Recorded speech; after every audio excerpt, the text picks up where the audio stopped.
I'm really pleased to be with you here today. Thank you so much to the Utah State Library for hosting this wonderful project, and to all of you who've been involved in the steering committee and now the work team that's made it possible with a great environment and a great set of folks here. Today I'm going to talk about collaboration strategies. We put on the agenda that I might talk about digitization and collaboration strategies. I would be happy to answer questions about any digitization issues that you might have. But today I'm going to talk about collaboration strategies and the experience of many of us in the Mountain West Digital Library. Because the Mountain West Digital Library is a collaborative effort and was from the very beginning in 2001, it's due to a lot of different people that we have that long list of a number of items, a number of collections, et cetera. And many of those people are in this room today. I especially want to mention Cheryl Walters from Utah State University. Cheryl was involved in the very earliest stages of the Mountain West Digital Library and has been one of our most stalwart contributors with great ideas, great policies, and a lot to say about successful collaboration. So please join me in giving a round of applause to Cheryl and all of her great work. Thanks, Cheryl. So I'm going to talk a little bit, and we're going to intersperse with some activities as well. And I believe we go till about 3:15 on this before we take a break.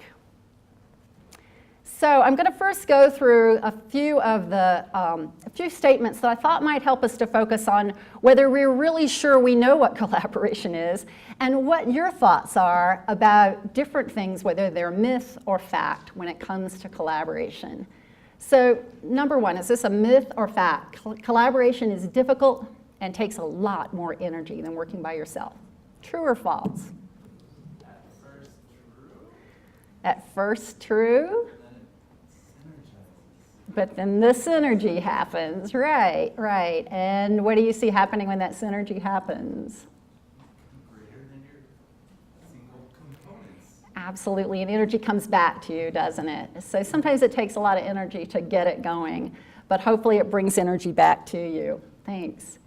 Then number two, collaboration can result in better outcomes and lower costs. Is this true or false? True, right? Right. Can you give me an idea quickly of something that would lead to a better outcome in collaborative work? Anybody? Yeah. More resources available to the whole group. More resources available, right. Very good, Colleen, thanks. Anything else? Any other big highlight? Yeah, Juan. Yeah, I would say avoiding duplicating efforts. Right, and that has something to do with the lower cost too, doesn't it? To actually bring down the costs. Any other big one that you're thinking about? Sharing expertise. Sharing expertise, that's a really big one, isn't it?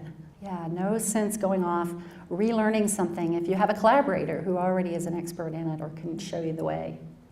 Great, so I know you folks are talking a lot about the kinds of outcomes you're looking forward to in your specific project, but I think it's generally true. In terms of lower costs, maybe in the short run, it takes a little bit more effort and a little bit more cost, but in the long run, you're likely lower costs.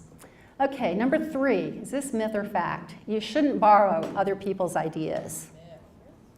After all, that's stealing, right? Or plagiarism or something like that, right? Am I right? It's repurposing. It's repurposing, that's right. Yes, exactly. How many of you will admit to having borrowed someone else's idea? Probably a great one, right? And you said, boy, I got to have some of that and see how I can help my patrons, my users, take advantage of that. Number four, everything should be done collaboratively. Everything. Probably not, right? Can you think of a downside to trying to do everything collaboratively? What was that, Liz? Sorry, who was that? It would take forever. That's one big reason, yeah. You might take a lot longer if you tried to do everything collaboratively. What about when someone has the expertise or someone needs to get the expertise? Do you always need to have the whole group go get all of the expertise? Probably not. Or what about when you're doing some intensive research? Do you really want everybody to have to go repeat all of the research or sit side by side and do all of it together? Probably not. You can divvy it up and make a lot more headway that way.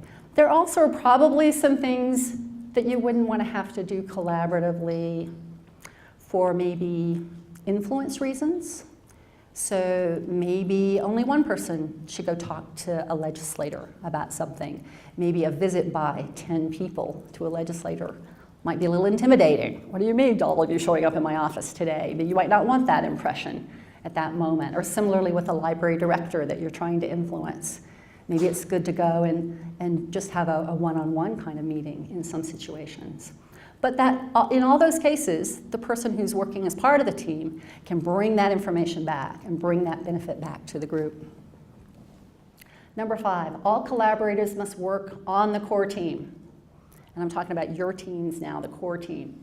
All collaborators must have the same high level of commitment to the project. What do you think about that one? Ideas? Well, what if I needed some help on my team from the mayor of a small town on Highway 89?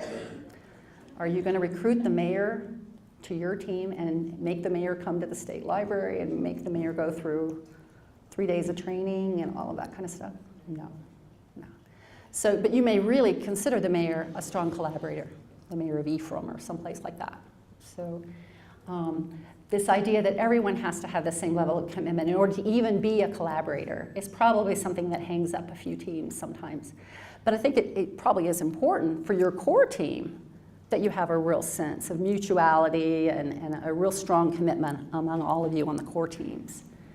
But you can have a lot more collaborators than just those of you on your core team. Number 6, collaboration means all decisions must be 100% endorsed by every stakeholder. What do you think about that? So say you have a plan to change services in public libraries, and there's some people that are really motivated to help you out, but they're not motivated for the same reasons you are. They want to see the same outcome, but they don't really come from the same perspective that you do. Is that okay? Would you accept that? Probably, yeah, and move forward as best you can. There may be some values that are non-negotiable that you'd really want everybody to agree on. You know, if you get into sharing open access to digital materials, you probably don't want to deal with people who aren't committed to open access to digital materials, right? But if some people are committed to open access for different reasons, because they think it will help their company, for example, maybe that's okay. Number 7, the ideal size for a core team is 5 to 8 participants. I actually think this is probably right for a core team. There have been studies done about the effectiveness in terms of bringing out new ideas, about being able to come to a common decision, and to work together, having enough people to divvy up some of the work, but not so many that everybody gets out of touch with why the decisions are getting made the way they're getting made. So a team of 5 to 8 can really move forward quickly, but still has enough, to get enough people to get things done. Number 8, collaboration means no one takes the lead and everyone does the same work. What do you think about this one? You started to read a little bit now. What do you think? If you're doing the same work, isn't that redundant? Right. Do we all have to do the same? It shouldn't be redundant, right? And what about this piece about taking the lead? And what does leadership mean in a collaboration environment? Juan, you have a comment? Well, earlier we were sharing some thoughts about that, and I thought we mentioned that there is in the team a recognition of the strengths of the different various team members, and perhaps an assignment of works, of tasks based on those strengths. Absolutely. Following the strengths of where people want to lead on different topics, perhaps, different parts of the workflow. Yeah, a very important thing. Also, have you had the experience yet of needing, in these groups or in other ones you've been in, of needing to appoint someone to facilitate? Like today, will you be our timekeeper? Would you make sure we get through this list of 5 things? That sort of experience? Sure. So someone can facilitate. It doesn't mean they have a bigger vote than anyone else or they're the only leader in the group. It means they're taking a role today that's an important leadership role in moving the whole team forward. So collaboration doesn't mean no one takes the lead. And there'll be times when you'll be in a group and you'll decide, hey, I'm getting a little impatient with this. I could see where it could go, but should I speak up or not?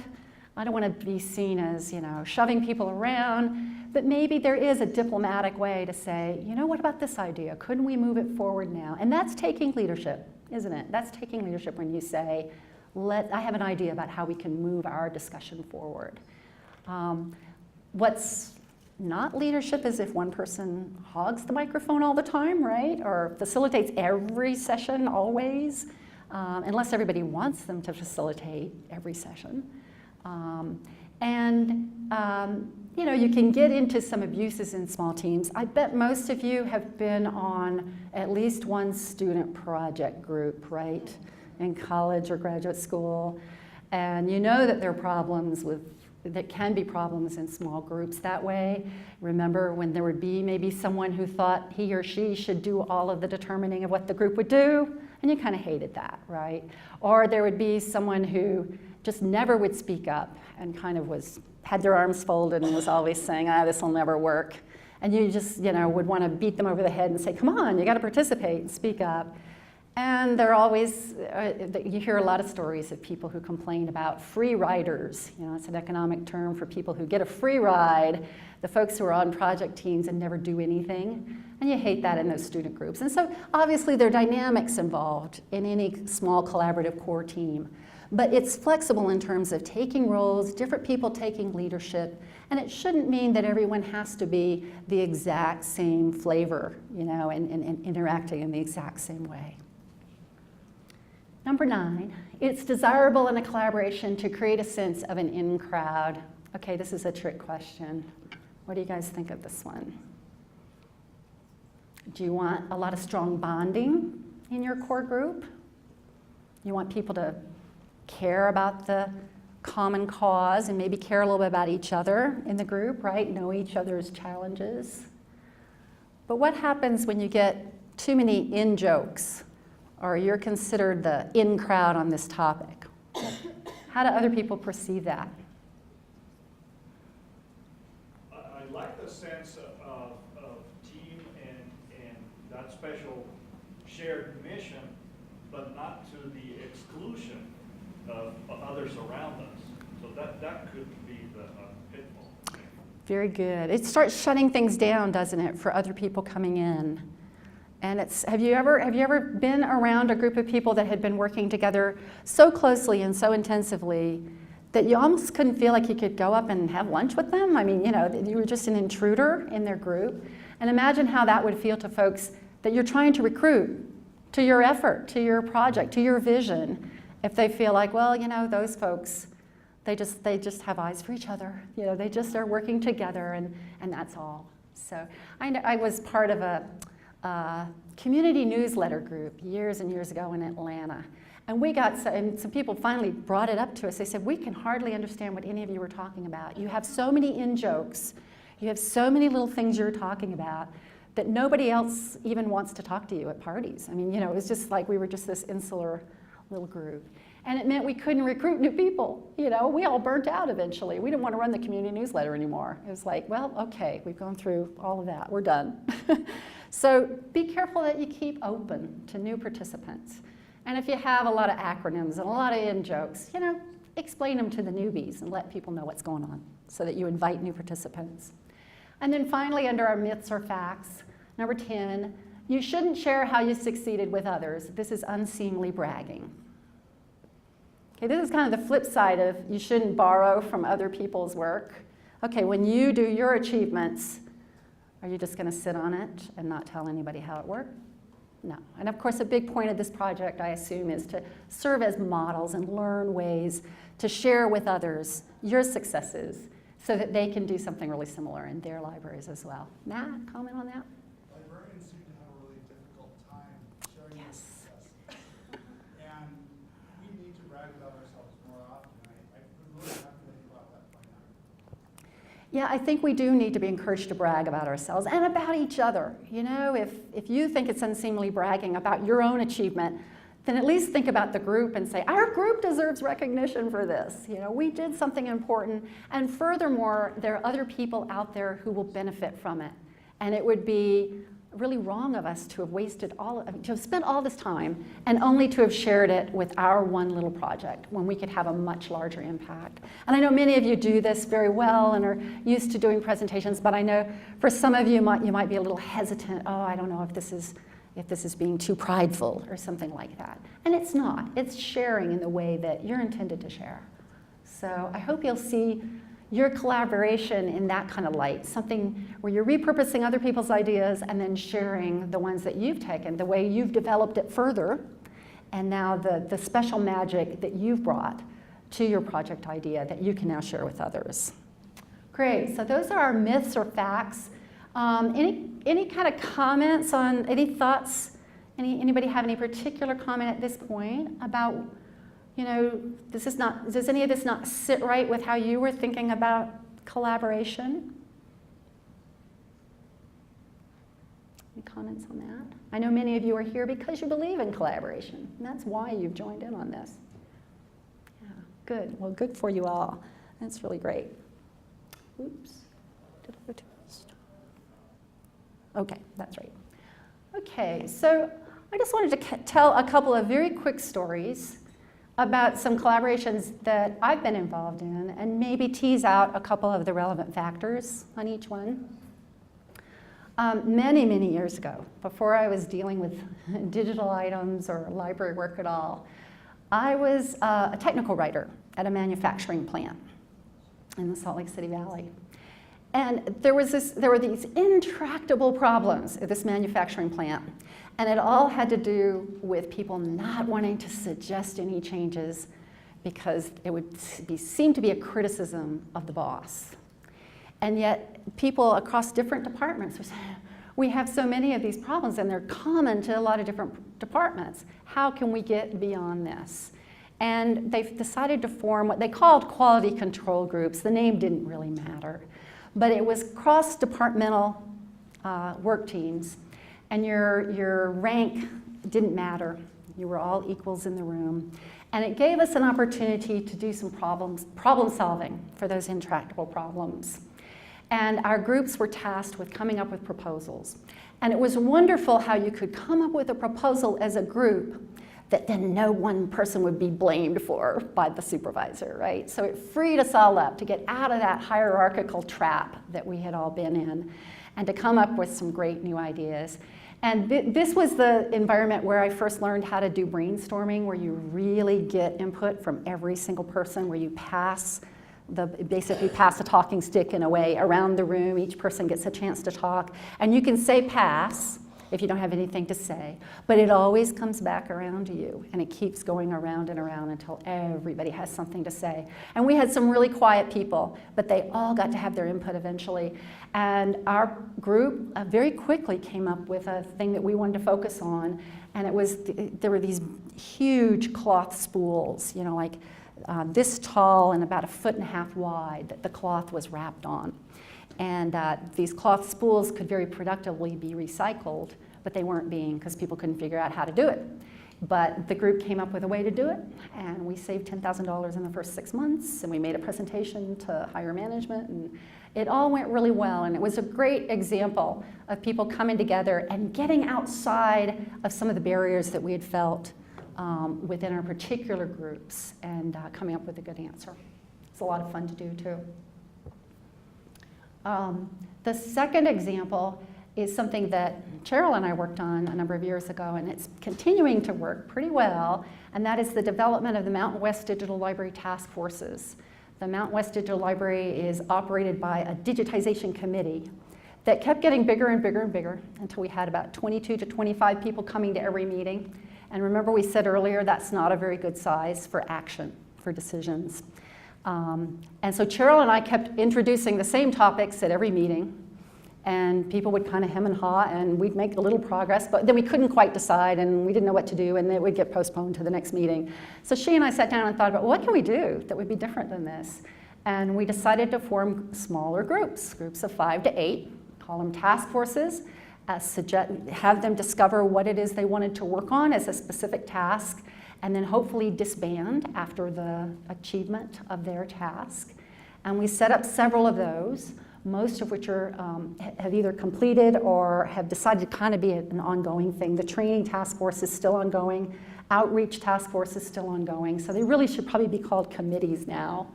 But the metadata task force was a great example. Cheryl chaired that. And we came up with a new standard, a new adoption of standards for Dublin Core metadata, wrote a Dublin Core application profile, had about 10 people on it, so it was a little bit large, but we broke down into different smaller groups for working on pieces of it.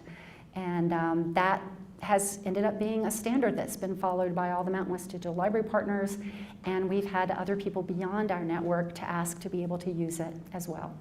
So that's just been a wonderful thing to do. Just recently, Andy Wesselek from your group here and Lisa Chofty from the Marriott Library at the U of U have formed an institutional repositories task force, and they've already made great headway with, how many people, Andy? 4 or 5? Five, I think 5, yep. Are there others from your task force here today? Paula Mitchell from SUU also, great.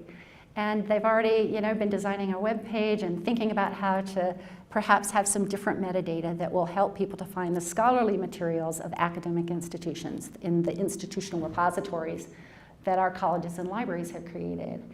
And then finally, we're in the process now of forming a new task force, and it'll draft off of the strength of that earlier metadata task force that's been disbanded because it achieved its goal. But we're going to reincarnate a new task force for geospatial metadata standards, because people want so much in our network to be able to figure out how to tag items with the geographical location so that patrons can then search by location and find items for that location and surrounding locations, or for a whole county or for a whole state. So that task force started, or hasn't officially started yet, but it will be using something that I think is a really good tool for a lot of groups to consider if they're trying to do something highly technical. And that is, it started with basically a white paper. It started with a report done by an intern who worked with the Mountain West Digital Library last summer, Dorothea Scalar from Syracuse University, who's working on her master's in library and information science there, did an 8-week project with us where she assessed how are all the different collections representing geospatial metadata now, and what kind of problems is it creating that they're using different standards and different ways of doing it. And then she looked at what digital libraries around the world are using. And unfortunately, there's no easy answer, because there are a whole bunch of different standards, and different people use them for very good reasons all around the world. So this is going to be a gnarly problem for us to figure out. But we are going to form a task force and see what we can do about it. So she started out with that report, and then we just recently did a survey to dig in a little bit more on whether partners were ready to consider a task force's recommendations. Would you like to have a task force? Would you like to have this answer? Would you want some guidance on how to do geospatial metadata? And we're about to release those results. And again, this is another great tool if you're dealing with something highly technical and you don't know if people want to start dealing with it or not. Put out a survey, start finding out, figure out what questions to ask. So we'll be releasing those results and starting a task force, because what we did find out is that people are ready and they want to participate. We had 13 people volunteer via the survey to serve on the task force. So I imagine we have enough energy to get that one going. So it's going to be great to have that happen. So, some important factors here. We're just going to a smaller size for decision making, coming up with a specific task, giving people some hard work to do, but a goal that when they met it, they could then relax and enjoy and be effective for them. And then finally, success story number 3, we are just finding out about, and we're starting to be involved in the Digital Public Library of America. I hope you've all had a chance to hear at least a glimmer of news about the founding of our nation's first digital library on a national level, the Digital Public Library of America. And it's going to include materials from the Mountain West Digital Library and a lot of other folks from the Smithsonian and the National Archives and the Library of Congress and Harvard University, down to Emory County Archives. And I mean, we're going to try to get a lot of different materials about the cultural and scientific heritage of this country and make them searchable and provide a lot of tools.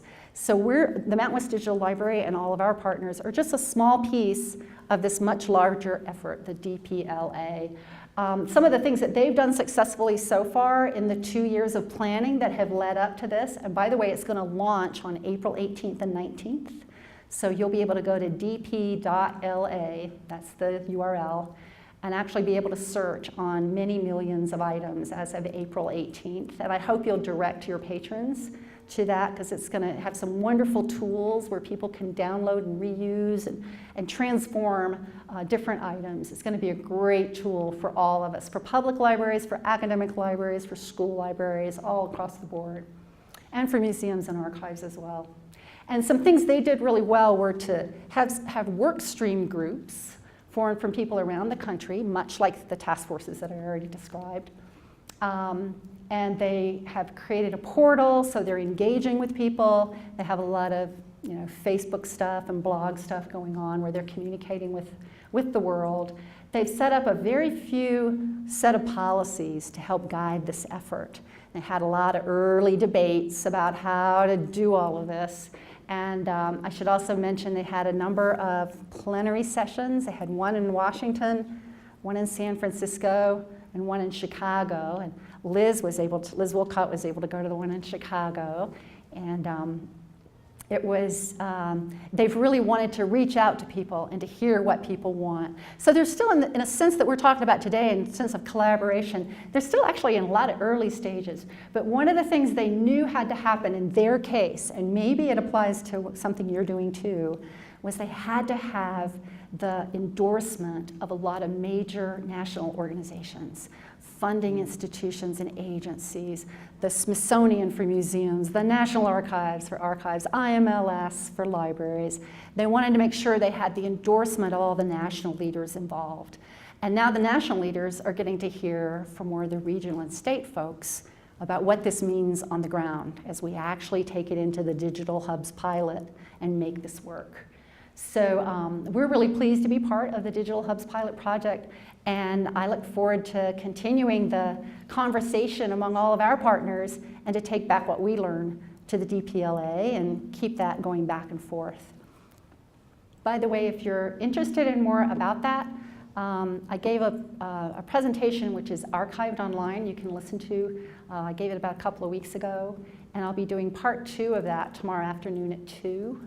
I'll try to share that URL later in case some of you are interested in learning more about the DPLA effort and how we're involved.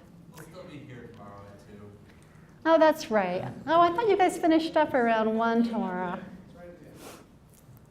What time do you finish Now tomorrow? we'll put it up on the big screen. Yeah, I guess most of you will be in transit probably at that time.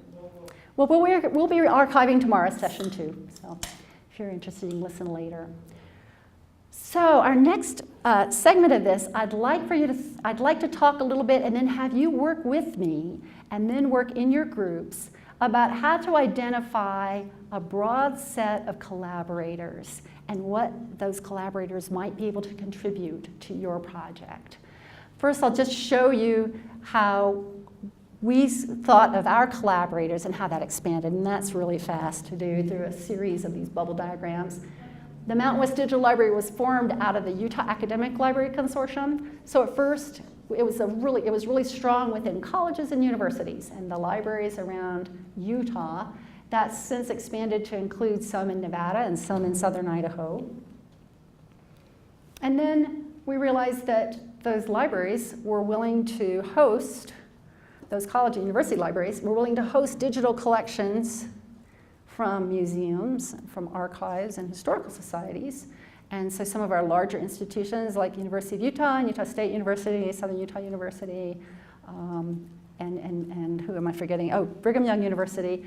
They started out as the main ones hosting the digital collections of other partners and offering that additional service. So we were able to start collaborating with more organizations. And then the government agencies, particularly Utah State Archives and the Utah State Historical Society, brought the strength of their organizations and their wonderful collections into the collaboration. And we went on to start thinking, oh my gosh, there are others that are being affected by us too, and how can we partner with them better? So we're still opening up how we're going to be effective, how we're going to work with others, but I wanted you to have just a little taste of kind of the variety of people that we're starting to talk to that we think are affected by this wonderful collection of digital collections, this opportunity to access information about the cultural and scientific heritage of the Mountain West. So the LDS Church Libraries and Archives have come in and joined us. We have tried to have an impact on legislation and on legislators' funding for libraries in the state. That's still a pending kind of question about how UALC can have that sort of broader impact. But we've wanted our legislators to understand that digitizing and preserving our collections is really important in this state, and it's a big part of the mission of a lot of our libraries. We've had MLIS programs want to send us their interns. We've, I think, had now 7 different interns to come and work with us, and that's been a real boon towards moving things forward for what we're doing. Each intern has ended up with a publishable project, some kind of research or paper that they've been able to focus on, and so we hope it's valuable to them in their education, but it's also been really valuable to our network to seed different discussions that we're having. We've also had some conversations with digitization vendors, folks who want to have access to some of our partners who may need some additional help for digitization, and some folks connected with content portals. We've talked a lot with archives.com, for example, because they want to have access to yearbook collections and be able to offer that in their genealogy site. And then other collaboratives have asked us a lot of questions. How did you folks take your finding aids and get them all searchable in Mountain West Digital Library? What was that all about, and what would you recommend we do? And we're engaged in a big grant project now with 2 other very successful encoded archival description projects in the Northwest and in the Rocky Mountains towards how can we all collaborate and figure out how to share best those finding aids, those EAD finding aids. So the collaborations just keep expanding, and different groups bring different strengths to us and offer different things for us. And part of the growth of our organization now is figuring out how do we sustain all of this, and what pieces did come from different people, and how does it keep the momentum going. And you know, we'll be discussing a lot of those issues in the coming year. And then finally, I had to put in, up at the top left, this collaboration with the Digital Public Library of America and the national funders that has brought us. We're on 3 sub-awards that come through the DPLA from the National Endowment for the Humanities, IMLS, and the Knight Foundation.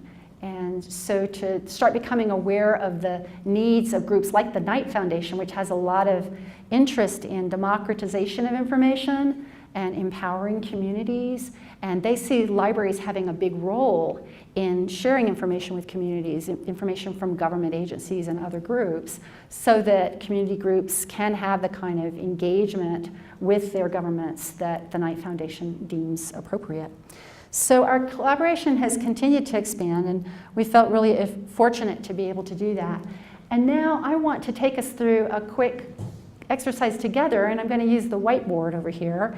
And I'd like to just show you how we can identify collaborators on a project that's outside the library world, but has a lot in common with maybe many of the projects that you're thinking about doing, in the sense that it's engaging a surrounding community quite a bit. So let's pretend that you are you're part of a core group of people in your community that wants to plant more trees. And you see the benefit of having more urban trees. You want to have more shade.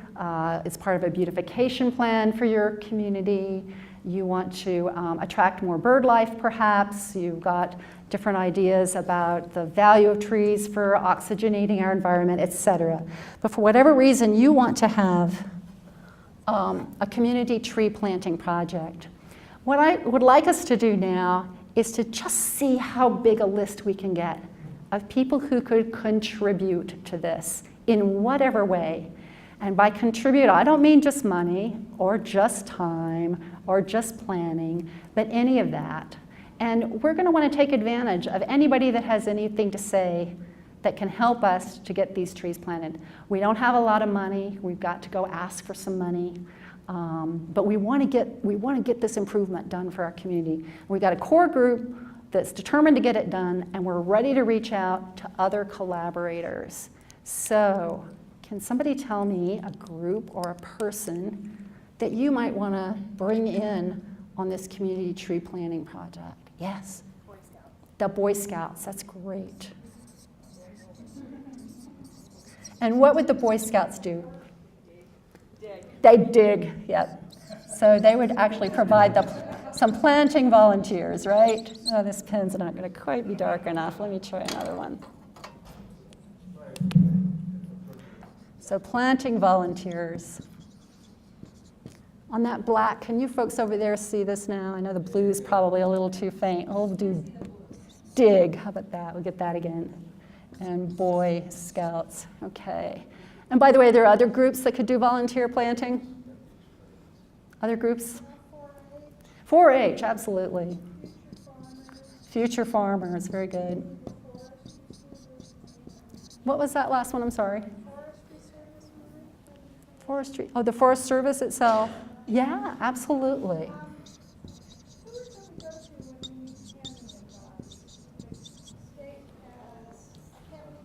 Oh, are you thinking like the Extension Service? Yeah. And for the Forest Service and the Extension Service, are you thinking of them as providing volunteers for digging or something else? Information? You might need to know where you can dig. Have you already got your trees? So info maybe about the trees and about where to dig. You're gonna need somebody to mark your lines and your wires. Yeah, who would that be? Blue Cross, oh, Blue State, yeah, not Blue Cross. Blue Stake? Is it Blue Stake? Is that Blue Stake? So they're out of like Rocky Mountain or no, out of Questar or something. So again, info about where to dig, right? Okay, who else? Who else is going to be handy for you? Lions Club. And what would they offer? Clubs. Oh, great. Oh, good. So you've got a funding source in here. Awesome. Okay. So I'm trying to do these. This is kind of 2 columns, if you get it. This is our table with 2 columns, just like that, okay? City government. City government. Now, what would you need them for? Approval. Because what if you're planning right in the parking strip along the street, right? Yeah. And then I know Salt Lake, you have to, like, they will plant trees for you. Or it might be part of Yep. a larger initiative that they're doing and you may end up working on. Right? So permission and maybe you can just outright request tree planting. Yeah. So we'll just put requests in here too, in some localities. But let's think about a fairly small place where, they really, the city council would love to hear, oh yeah, you got some trees to plant? Great, because we don't have any money for that. Or maybe we have a little bit of money, but we don't have anybody to plant it. So who else could help us? Or has some stake in this? Matt? Tree Utah, for those kinds of advocacy groups. They can also assist with funding or even link you to other people who may have forgotten about that. Very good. You already have the trees. We don't, so how are we going to do that? Okay, so we gotta figure out a way to get the trees. How are we going to get the trees? Who can help us with this?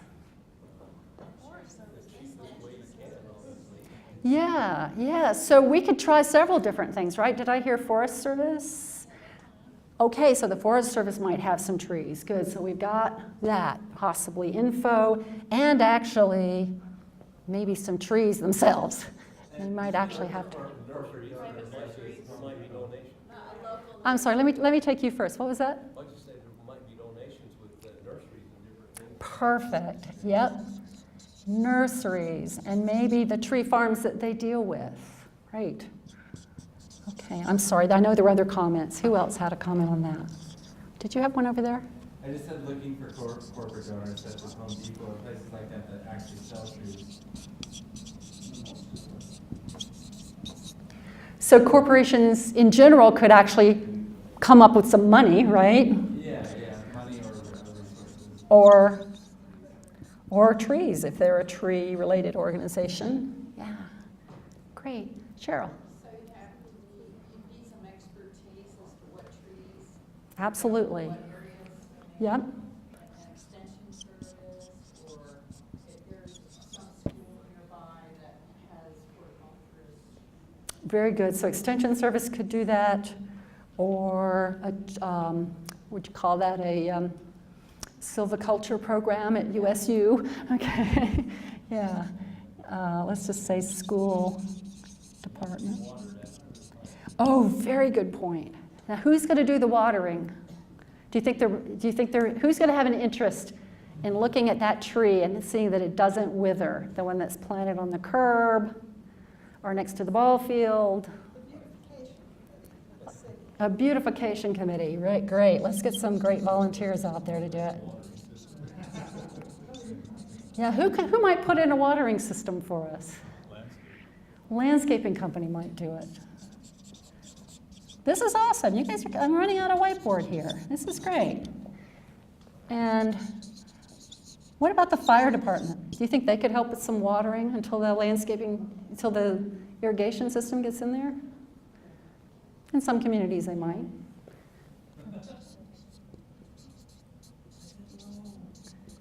So again, having to do with the watering. Yeah, and I actually think maybe residents.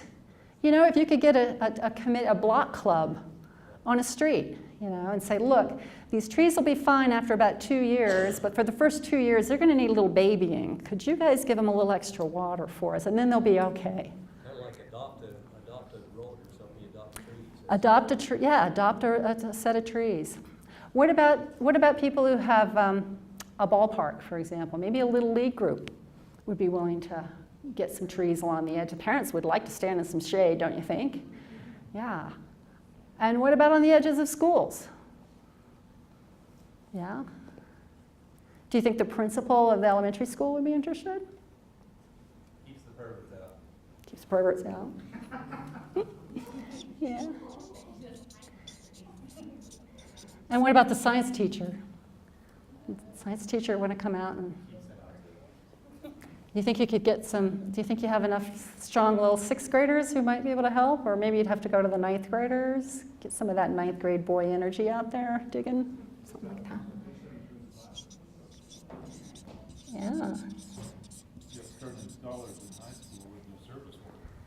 Yeah. Yeah. Okay, so we got some funding sources. We got some expertise sources. We got some sources of actual trees.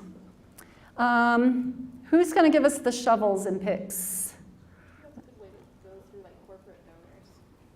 For that kind of stuff. So tools, maybe too. I know I'm getting out of my table mode here. Because yeah, if you get those elementary school students out there, you're going to need more than 1 or 2 shovels, probably.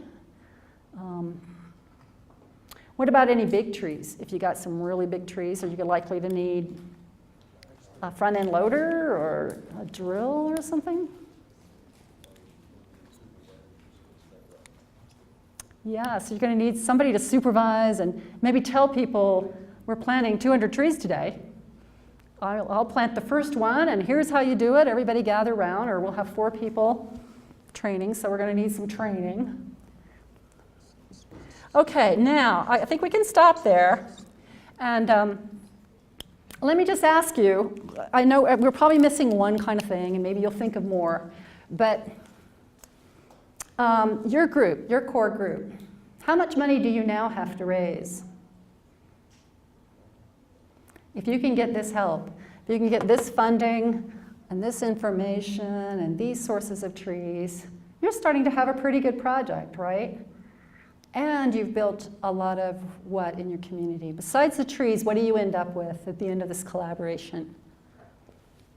Matt? Investment by the community. Investment by the community, exactly. Is that mayor going to be proud? Is that city council going to be proud walking down the street? You bet. And they're going to trust you and really appreciate you. You're going to be town heroes, right? What else are you going to have? You're going to have a track record of good collaboration. Maybe you go on to do some flower planting or some other great project in the community. So thinking a little bit beyond your core group to think about, well, who are all of our collaborators? And maybe there are even more people that have a stake in this. You know, maybe the town newspaper wants to, you know, have a series of articles about this, and you can bring them in on influencing how the corporate donors will come up with some more funds, that kind of thing. So you can see how a whole plan could develop out of just thinking broadly about who your collaborators are and what they can contribute. And notice again, most of these people are not coming to your core team meeting, right? You haven't asked them to have any deep overlapping set of values with you, just we want to have more trees in our community. And people might want them for different reasons, they might volunteer for different reasons, but you're going to end up succeeding in your project because you've thought about a broad range of things. I know a lot of what I said is just kind of common sense, and I know you guys are already well along on thinking about a lot of these kinds of aspects. So I wonder now if you would be willing to take some time and do this for your project. And I know you've probably already had some of those conversations, but I'd like for you to take some handouts that I have, just this blank form, and I'll pass one around to each group, and come up with, you know, 5 to 10 collaborators that are outside of your particular group, and think about what is their stake in the success of your project. What is it that they want to have that the success of your project might offer? And what is it you would ask them to do? And you don't have to be comprehensive and like it takes care of all of your funding or anything like that, but just try to think outside the box a little bit about what you can do to build your collaboration more broadly. And let's take about 10 minutes for that in your groups, and then we'll share what we've found out, some highlights.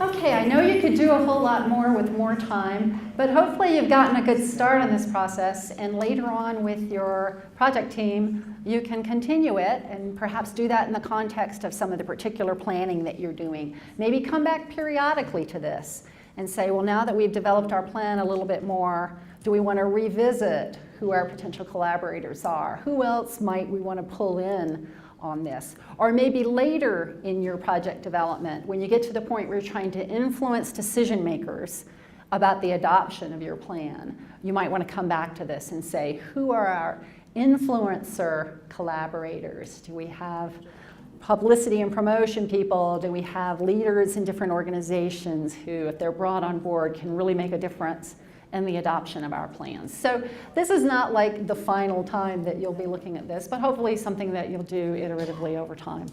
We just have a few minutes to take a look, because I want to save a few minutes at the end to talk about process. But I would love to hear just maybe your top 3 or 4 highlights from each team. So hopefully you've selected someone to talk. Can I pick on this group first? You always get picked on first. Yes. And here, let me pass the mic, actually. Here we go. So, on ours, I don't know if we chose our top highlights, so I'll just talk about a few of them. So, the Utah Historical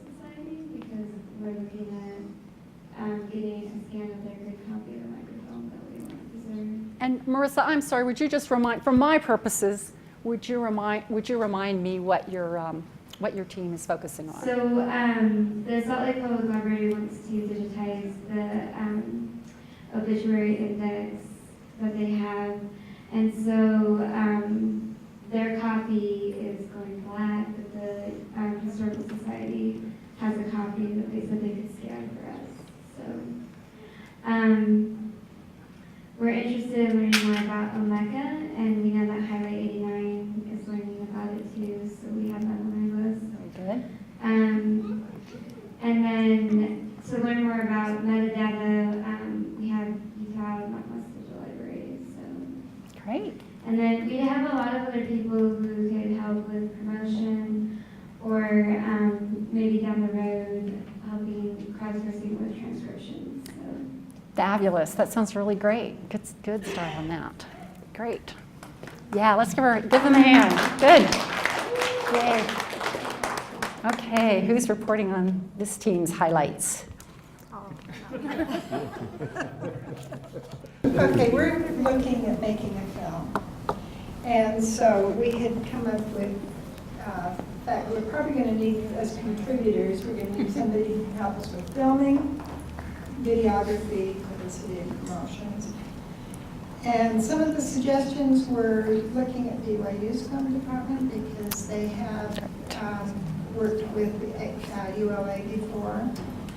Looking at talking to different project directors in various schools to see if some of their students might be interested in a project. Very good. We have, where we come from, there's Centricom, which is, they telephone and video and all of those things locally for online and extended things. And let's see, we thought about the Utah State Library, Snow College, yeah, Matt. Snow College, going to our commissioners, our mayors and councilmen, look at our stakeholders to see who might be interested in supporting or have more ideas to contribute to the project.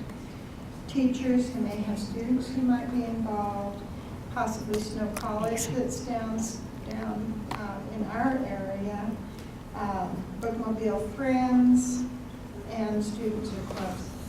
And we're planning on expanding it hopefully. Fantastic. That was really quite a list. You guys made a lot of progress in that short amount of time. What about you folks? Oh, I have it. Okay. I'm just going to talk loudly though, so Okay. I can tune out my own voice. And in the spirit of collaboration, we have public libraries and school libraries as well, actually, for promotion of the collection that we intend to create.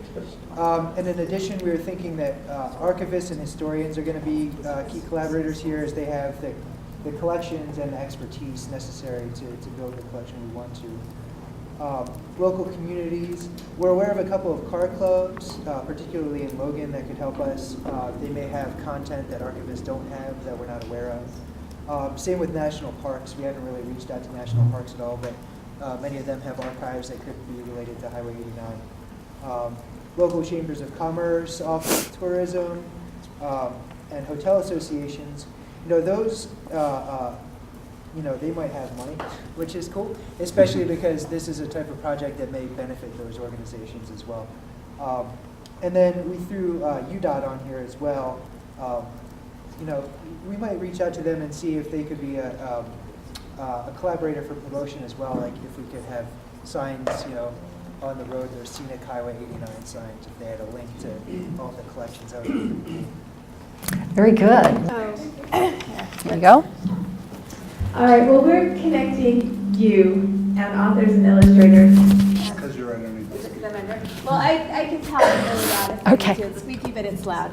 So we were thinking about contacting all the different library organizations like ULMA, ULA, and different things like that, as well as bookstores, the King's English, local bookstores, national chains, the Children's Book Council. There's a group, a couple different groups of children's illustrators and authors here in Utah. I'm getting on board with them, and then schools, the Governor's Council on Literacy, so Utah Humanities Council, so lots of different groups. Very impressive. Again, a wide-ranging set of groups. Good. And you folks? All right, so we're in the Creative Libraries in Utah, and so our purpose is to create a forum where people can post, who are libraries can post their original content, so other libraries can have access to it. So our biggest supporters are obviously all of our libraries, because we're definitely here. And we're going to put all that we can into it. So we got San Juan, New York City, and the states. The state library is also hopefully going to help us with printing, promotion, and maybe eventually sustainability of our project. Utah Libraries, that's who we're trying to connect, so we actually really need to get a lot of their support and also their content. We chose ULA because we've submitted a poster session, but they've also provided funding for obviously all of us, so they're part of our project. ILEAD because they're also supporting us through training and also funding this whole entire 9-month exploration. And then let's see here, UEN for hopefully promotion, possibly content, but mostly support as well of our project. Utah Schools, again, content and support so that we can hopefully get more content and more support. UEA convention, again, that's hooking up with the education department for support and content. And Allison Mauer, because she's going to be speaking about Creative Commons. So if we have any questions, we can hopefully contact her. Yay. Very good. Great. Another great set. This is just impressive. You guys are really all across the board looking for support and help. It's fantastic. Hi, our group is dealing a lot with technology, so we wanted to hit up some of our resources that we have in our groups and some other things like University of Utah's Center for Computing and Media Services. They also have a Center for Disabilities, which is the scope of our projects. So we wanted to hit up some of the wonderful nonprofits and organizations that serve those with disabilities, such as the Utah Parent Center and Kids on the Move and other organizations. Sounds great. Boy. Well, thank you all so much for these great ideas, for diving in on looking at your collaborators and what they might contribute. And again, I hope you continue the process of examining that question as you go throughout your project. Did you have the sense that you could have gone on longer and done even more? Did any group? Yeah? So there was maybe more to talk about, and as the plan develops, more will emerge. Very good. All right. Well, I just have one last short segment, and then we'll wrap up so that you can have your break at 3:15 before Allison comes and talks to you at 3:30. And that is just to talk a little bit about the process. We've talked a lot about different factors that play into your collaboration strategy. And then just now an exercise in how you can identify a wider range of potential collaborators and stakeholders and the variety of things that they might contribute, that you might ask them to contribute, so that as you build your project, you're pulling from different sources, the wisdom and the resources and the funding from a variety of different places, and the volunteers. So what about the process that you follow? Well, we don't have time today to get into some of the real details of any particular model. And I would love to tell you more of the story of sort of how we try to explore and experiment with new projects at the Mountain West Digital Library with lots of help from many partners and many great minds that bring their energies to the MWDL. But I thought maybe I'd just end with some questions that I hope you're already asking yourselves as you think about your process for developing your collaboration. So again, this is referring to not particularly what you want to accomplish in terms of your plan outcome, except as it has to do with building that collaboration, bringing more people involved into it. And here are some questions that you probably ought to be asking if you're not already, and I bet many of you are asking most of these already, but just to kind of recap a little bit on that. When you're collaborating, it really helps to make sure you have identified the exact issue that you're addressing. And a lot of times it's easy to describe a whole range of problems and kind of get into all the particulars, but to be able to boil down, I think as Donna Jones-Morris said the other night in terms of an elevator speech, What is it that you're looking at? What's the issue that you're trying to identify? And how can you express it? Exactly, precisely enough that people can get it early on. Even before you've completely decided what your scope is, hopefully you can express what the exact issue is that you're trying to resolve. It's really important to know what's been done already, and it sounds like a lot of you are doing research about what's been done already. I can't tell you how many times I've seen people reinvent the wheel on stuff that has already been accomplished somewhere else, or where a really good model exists in another part of the country or another part of the state. So it's really important to take the time to look around and to find out who's working on this issue already. And I've often been surprised myself at how many people are working on something that I thought maybe I was the only person who was really caring about this. But so look around, what's been done already? And then ask yourself, what issues are in the background? So not just the exact issue that you're focusing on, but what is the kind of field that you're operating in? What is the vibe going on with that issue? Who really cares about it? Is it a politically charged issue? Is there somebody in some library or some city administration or state administration, for example, who has identified this as like a third rail issue? Like, we don't want to touch that, that's really charged. Is there a sense, in contrast, another way to think about it would be maybe there's a real sense of skepticism or depression even about this issue. And you need to know that if you're going into an issue where there have been some failed efforts before, or some efforts by people who for some reason weren't committed or weren't maybe necessarily really trustworthy as people wanted them to be trustworthy in this environment, then you need to know about that background, because one of the first things you'll have to do in building your collaboration is address that history and that past and that attitude. So think about what issues are in the background. Okay, you now know what's been done already. You have an idea of the background issues. So what are you going to focus on? What else needs to be done? What's the next thing that you can do? What's the first objective? And of course, you want to have a longer term plan for where this might go. But it's often really important, I think, when building a collaboration to have an early, clear objective that you and your collaborators can succeed on. So if your overall plan in terms of tree planting in your community is to plant 200 trees, you really want to have maybe an early Saturday victory to plant 12 trees at the elementary school. You know, something that's an objective you can set and celebrate when it's done afterwards, and thank all your collaborators. And at that point, see whether the collaboration might need some adjustment. You know, maybe the way you approach that principal at that elementary school, wasn't quite what you wanted to do, and you'll change it for the next round. So set clear objectives, and particularly that first one. And you want to set something that's so doable that you're just hitting it out of the park. And the newspaper wants to cover you, and everybody wants to, laud what you are doing. And then look, of course, at who can contribute to that first objective, just as we were talking about earlier. Do we need a pilot project? So for that first objective, do we want to call it a pilot and do a formal assessment at the end and say what went well and what didn't? Get the money just for the pilot and see how it goes.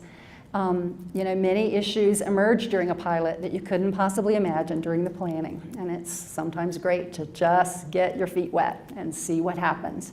On the other hand, as I've learned to my dismay with a number of different tools, sometimes your pilot doesn't surface all the issues because you did it at a small scale. So, if you planted 12 trees next to the elementary school and it was easy to get 12 shovels and picks, then if you say, well, we can take on a much larger planting, maybe it really is hard to get 100 shovels and picks, and you just don't know that until you have escalated it to that scale. But it's still good to flesh out as many of the issues as you can, get them surfaced in a pilot project for many kinds of projects. And the more technical your project is, the more that's true. And the more collaborators that your project involves, the more that's true, that a pilot project will stand you in good stead and be well worth the time. And a lot of times people get impatient and think, well, we just wanted to put up 25 digital items in this collection, but it'd be so easy to go ahead and do 500. Why don't we just do 500? We've got the way to do it. But it's nice to get those 25 up and announce them see what any issues were, and really celebrate that and learn from it before you move on. So scope your pilot project appropriately. And then, as we mentioned earlier, it helps even early on to talk about who will influence the adoption of whatever your project is setting out to do or to change. What do they need to know or to have? And sometimes I really have regretted not asking this question early enough. I've said, well, I'm just going to go do it, and when it's successful, I'll figure out how to get the word out and convince other people about it. But had I thought earlier on, I might have started collecting a different kind of statistic from the beginning about the impact. Or I might have done a pre-survey that showed just how bad the situation was before we started trying to solve it, so that I had some quotes to work with and some statistics to work with when I go to my influencers later and say, look what a change our pilot project has made. But if I've collected the wrong things, because I didn't think early on about what would be convincing to them, you know, if I thought having cool technology at our Knowledge Commons was, you know, going to be just persuasive to everybody, and I talked about, and I collected information about all the coolness of it, but I didn't talk about how many patrons were served, and that's really what my director needs to know, then I've kind of missed the boat. So ask early on as you plan your collaboration process, what are all your collaborators, and particularly your influencers, the ones that are going to influence the adoption of your change, what are they going to need to know? And then finally, I'll just say, and we won't have time to do an activity on this today, but I would hope that, you know, you'll integrate into your overall project planning, and I would recommend you do, a consideration of your process for collaborating beyond your core team. And you're already well underway with that, with your identification of potential collaborators and their contributions. And had we had time to do an exercise, we would have tried to identify the first 3 steps for outreach to those particular collaborators. How would you approach them? How much of a plan do you need to approach them with? And exactly what are you going to ask them to contribute? How will you work that out with them? And then to kind of think about what issues have already emerged about that. And again, this goes back to that background. What's in the background? What's the attitude that people have towards this issue in general that you might need to address early on as you start reaching out to collaborators? And those are probably some of your next steps. And I know you have a ton of things to do and a lot of different considerations, but I hope that this has been helpful to you today and that you'll integrate some of this and share more and share with me what you're learning and what you have learned about collaboration. I know I still have a lot to learn, and I'm fortunate to be in a place where people do share that information with me, and I've learned from so many of my colleagues. And I'd love to hear back about your successes, and we'll hopefully get to visit with you again at some point. Thanks very much. Any questions, any last minute comments, questions before? Yes, Colleen, please. Well, I think you did an excellent job of this on collaboration, and I'm just wondering if you can speak to, you know, so you've done the whole project, you feel wildly successful. Do you have any advice for, once it's over, how to pass the baton and keep your project going when your time is up? And assuming that you want to keep it going. It's not something that's just a task force that you do it and it's done and you can celebrate and leave, right? This is something you want to have continue across time. See, these guys have 9 months when we're all working on something for 9 months. Well, what happens after the end of 9 months? How to now keep that going when you don't have a charge specifically? Boy, that's a great question, Colleen, and I don't have all the answers to that, but I know for the collaboration piece of that the more you can identify people that will have a stake in the success of your project, the more options you'll have for figuring out the answer to your question. So if you're just relying on, you know, 2 collaborators outside of your team, you know, your chances are a lot less for extending it than if you can identify 4 or 8 collaborators, people that have a stake and who would really hate to hear that your project was going away. So make sure you identify enough folks who have a stake and that they hear about what's happening for you. And as the project winds down, this part of the project winds down, the ILEAD part of the project, that you're letting them know what the implications are for the future. You know, we'd really like to continue serving you. We'd really like to make this go beyond. We have a deadline on how much time we can put into it, but we'd love to see it continue and start getting that conversation going before the end of the 9 months. Do you have ideas to add to that? Sandra? Yeah. Actually, one of the things that I've often talked about is the idea of these collaborations moving beyond the individuals and making it an institutional kind of partnership. Because people are going to move. Some of us may not be here in 9 months. So how is the project going to continue after that initial effort is no longer there? But as Sandra was mentioning, when your collaborators are identified and you have established what's at stake for each one of those, then the chances of success after you're gone will be much higher, I believe. So I noticed that the Mountain West Digital Library, you've got 3 grants running, one of which is through the IMLS. So those grants have a specific start and end date. What do you plan to do once your 3 grants end date is up in order to keep the motion alive? Well, when I have that answer, I'll be really shouting it from the rooftops.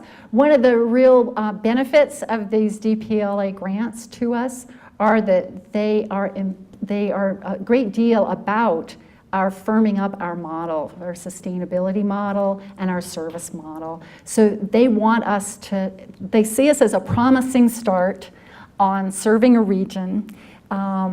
They see us as stable. They wouldn't have funded us if we weren't somewhat stable, but they know that we have the challenges ahead of us of figuring out the long-term sustainability and service model. They'd love for us to figure that out, write it up, and share it with other regional and state collaboratives around the country, many of whom have figured this out on their own as well, but they're also just wanting to get those lessons formalized about how can, particularly a regional collaborative, serve memory institutions in its region best. So we had been involved we have a task force that hasn't actually met very much recently, but a group that had been looking at long-term sustainability for MWDL, and we'll revive that group just as soon as we get our new hires underway and some of the DPLA tasks. But yeah, Colleen, I'm nervous about that one, and I stay awake at night, because I said when they offered us the money, I said, I don't want this if it's just a splash in the pan, if it's whatever that phrase is, splash in the pan. I don't want to just escalate what services we're providing, and then boom, the money goes away and we can't offer anything anymore, and we've just expanded people's expectations for nothing. So it has to buy us some time and help us to get there, and hopefully it will. Well, just real quick, in the case of MWDL, I think that one of the reasons it's been successful over a long period of time is because it does have a home institution that provides a certain amount of money that you can count on each year, and in fact, which pays your salary. Right, I think it's important to say. It's not just grant funded. Thank you for reminding us of that, Cheryl. Yeah, the Utah Academic Library Consortium has a long-time commitment since 2007 at this point to support my salary and benefits, and now we have a half-time web portal assistant. The 2 new hires will be supported temporarily under the grant funding, and then we'll be seeking a way to make those positions permanent, and hopefully we'll succeed. But yes, without UALC's commitment, this wouldn't have happened. And without the commitment of many of our partner libraries, Cheryl's host institution, of course, USU has contributed a lot of time and energy, particularly the Marriott Library at the University of Utah, which provides office space and technology support for us, has been really important. And they've renewed their commitment recently to continuing to host Mountain West Digital Library, and that's been really important to us. So I guess I think it really pays to get your own institutions really on board with you, no matter which library you're at right now. If they can get super on board, then that will really lead to your long-term success. Again, if anyone has any digitization questions, if you saw that on the agenda and had brought a question to today's session thinking you'd get a chance to ask, feel free to grab me. I'm going to stay through the break and through Allison's presentation, so I'd be happy to answer any particular questions on that. Thanks again. It's been a pleasure to be with you.